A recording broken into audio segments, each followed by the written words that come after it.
А за день до Дня России в столице Коми выступил звездный десант. Клава Кока, Полина Гагарина и Григорий Лепс исполнили для горожан свои хиты. Вел концерт Дмитрий Губерниев. Организатором концерта стала лесозаготовительная компания «Лузалес». Сильный ветер и непрекращающийся дождь гостей праздника не смутили. Трибуны были заполнены. Первой на сцену вышла Клава Кока. Особо горячо ее встретила сыктывкарская молодежь. Следом Полина Гагарина. Песню Виктора Цоя «Кукушка» пели всем стадионом.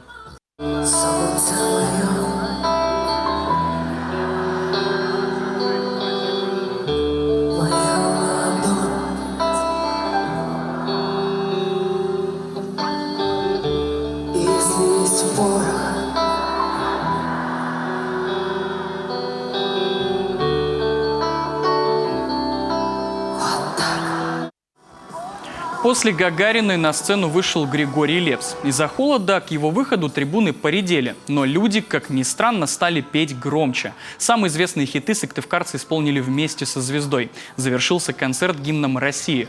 Вместе с Лепсом его исполнил хор «Осякыя».